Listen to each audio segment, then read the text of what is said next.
Hi friends, మొదటిసారి మా help channel video చేసిన వారు సబ్స్క్రైబ్ చేసుకోండి. కావాల్సిన ఇన్ఫర్మేషన్ కోసం కామెంట్లు తెలియపరచండి.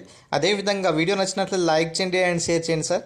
సో ఇప్పుడే వచ్చినటువంటి ఒక బిగ్ బ్రేకింగ్ అప్డేట్ ఏంటిదంటే సెప్టెంబర్ 27వ తారీఖున గ్రూప్ 1 వాళ్ళకి సంబంధించినటువంటి అపాయింట్మెంట్ లెటర్స్ ఇవ్వనున్నారండి సీఎం రేవంత్ రెడ్డి గారి చేతుల్లో.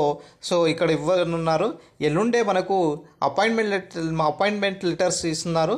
ఇక్కడ చూడొచ్చు సార్, ఎల్ వెంకటరామరెడ్డి గారు మరి చీఫ్ మినిస్టర్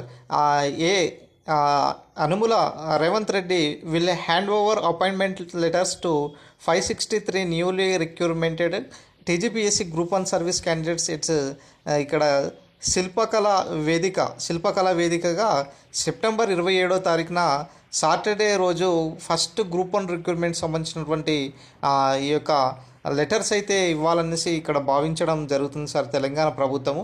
అసలు ఏం జరుగుతుందో గ్రూప్ 1 సంబంధించినటువంటి విషయం పైన ఇప్పటికి కూడా అర్థం కాలేనటువంటి పరిస్థితి అండి.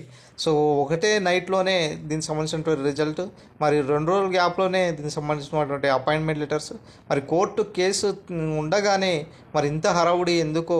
మరి ఎగ్జామ్ రోజున కూడా ఆ రోజు చూసాము, ఆల్రెడీ సుప్రీంకోర్టు యొక్క కేసు ఉండగానే అదే రోజు గ్రూప్ 1 మెయిన్స్ సంబంధించినటువంటి ఎగ్జామ్స్ కూడా నిర్వహించడం జరిగింది.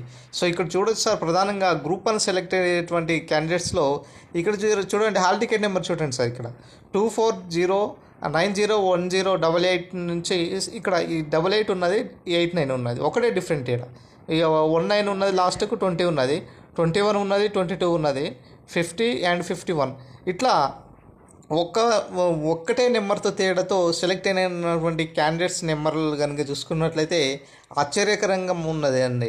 ఈ గ్రూప్ 1లో అవకతవకలు జరిగాయి అనేసి ఎందుకు మనకు ఏదైతే సింగిల్ బెంచ్ అన్నదో దీన్ని బట్టే ఒకసారి చూడండి సార్. 89, 88, 89, 9, 10, 20, 21, 22, 50, 51, 36, 37, ఇక నెక్స్ట్ 36 రెండుసార్లు రావడం జరిగింది. ఇక నెక్స్ట్ చూడండి సార్, 92, 93, 93, 94, 49, 50. సో ఇట్లా వరుస క్రమం పక్కన నెంబరే యాజ్ ఇట్ ఈజ్గా చూడండి సార్. ఇది ఇంత ఘనంగా దౌర్భాగ్యం ఎక్కడైనా ఉన్నదా అనేది మరి తెలంగాణ గ్రూప్ 1 సంబంధించినటువంటి ఈ యొక్క రిక్రూట్మెంట్లోనే చూస్తున్నాము. తెలంగాణ గ్రూప్ 1 అసలు ఏం జరుగుతుందో ఏం చెప్పాలో అని కూడా తెలియలేనటువంటి పరిస్థితి సీరియస్ క్యాండిడేట్స్ అభ్యర్థులకు.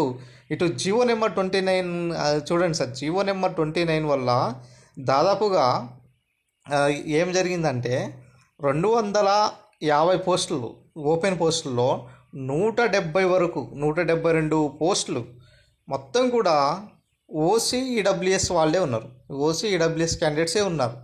ఈ 70% మొత్తం కూడా వీళ్ళే ఉన్నారు. మరి మిగతా క్యాండిడేట్స్ 30% ఇచ్చారు. ఈ ఎస్సీ ఎస్టీ బీసీ మైనార్టీ అభ్యర్థులు ఎవరైతే ఉన్నారో వాళ్ళకి 30%, ఓసీ వాళ్ళకి 70%. ఈ జీవో నెంబర్ 29, ఈ జీవో నెంబర్ 29 వల్ల ఎంత అన్యాయం ఒకసారి చూడండి మిత్రులారా. ఇప్పుడైనా మీరు నోరు మెదపాలి జీవో నెంబర్ 29 గురించి. ఆల్రెడీ సుప్రీంకోర్టులో కూడా కేసు ఉన్నది జీవో నెంబర్ 29 అంశం పైన కూడా. మరి ప్రభుత్వము మరి జీవో నెంబర్ 29ను ఇప్పుడైనా తీసేసి మళ్ళీ రీప్రిలిమ్స్ ఎగ్జామ్స్ నిర్వహించాలనేసి అభ్యర్థుల యొక్క ప్రధానమైనటువంటి ఇక్కడ డిమాండ్ అయితే కనబడుతుంది సార్. సో ఇది మనకు ఈరోజు ఇప్పుడు వచ్చినటువంటి ఒక బిగ్ బ్రేకింగ్ అప్డేట్ అనేది చెప్పుకోవాలి. మరి ఏమవుతుందో గ్రూప్ 1 సంబంధించినటువంటి సుప్రీంకోర్టులో ఆల్రెడీ కేసు వేశారు కదా ఈరోజు. మరి ఏం జరుగుతున్న దానిపైన ఉత్కంఠభరితంగా మారిపోయింది ఇప్పుడు పరిస్థితి. ఏదైనా సుప్రీంకోర్టు నుంచి మనకు అఫీషియల్గా ఇన్ఫర్మేషన్ వచ్చినప్పుడు నేను వీడియో చేస్తాను friends. Thank you friends, thank you అనండి.